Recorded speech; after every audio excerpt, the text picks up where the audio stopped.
So I wanted to continue this video, this blast from the past video about Carl Goldberg and specifically the model, the Falcon 56.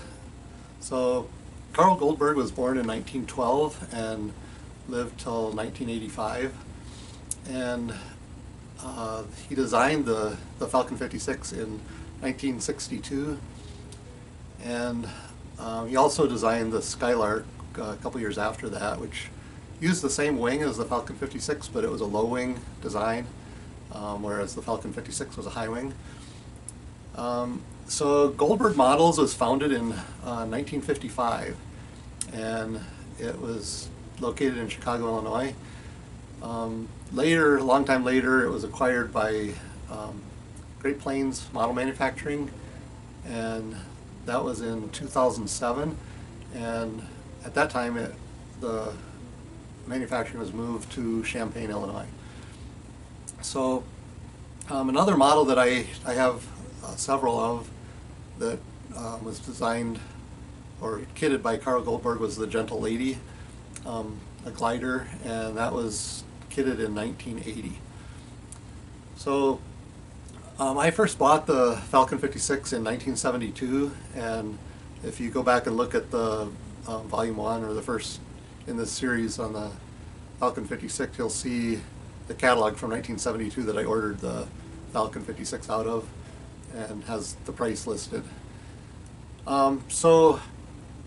This whole series sparked my interest, or my memory, I guess you could say, because I went back to a home that we own and we rent, and I was cleaning up the garage and came across one of the Falcon 56, actually the first Falcon 56 that I bought in 1972, and had been crashed, and so brought that home and am starting to do a rebuild on that model. So the rest of this series will be on the rebuild, and at the same time I'm rebuilding it, I'm converting it to electric. So originally I think I had a OS 35 engine on it, and so now I'm doing the conversion to turn it into electric.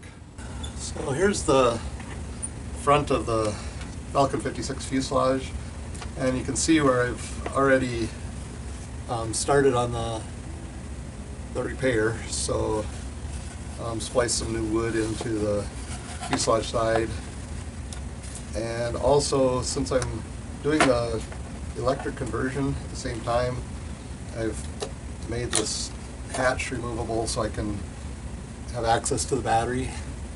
And I'm also adding this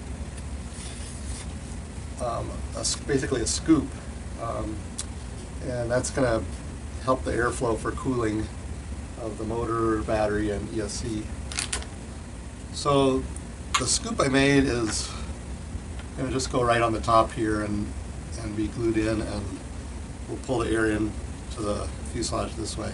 This scoop is just made from a pill bottle, and so I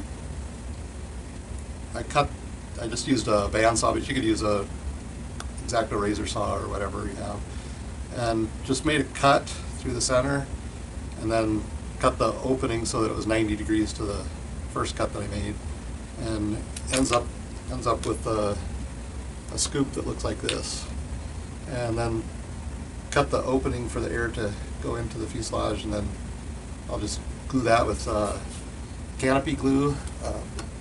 This is Zap Formula 560. I believe it used to be called RC56, but now you can get it from Zap, and it's labeled canopy glue. So that's what I'm going to glue it on with, and then I have to make an exit for the air in the bottom of the fuselage, near the rear of the fuselage. This is the original wing. I had to remake some ribs and do some repairs to the spars, but I removed all the covering, did some sanding, and then I took off the torque tube ailerons, and I'm going to be using just a servo for each aileron, so didn't need the torque tube anymore. On the other side, I've got this part covered.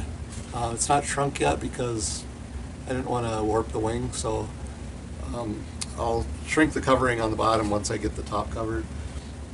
But right here you can see where I've got 2 screws and a plywood plate so I can remove the servo easily out of the wing. And I've also added, instead of having the wing held on with rubber bands, I converted it to a dowel that goes in the front and then 2 nylon bolts that hold the wing on in the back. So you can see the plywood plate I added with the holes to attach the wing, and then the dowel fits into a hole in the front of the fuselage here, just like that. So I've got that part done. I just need to cover the top of the wing and then shrink the covering tight.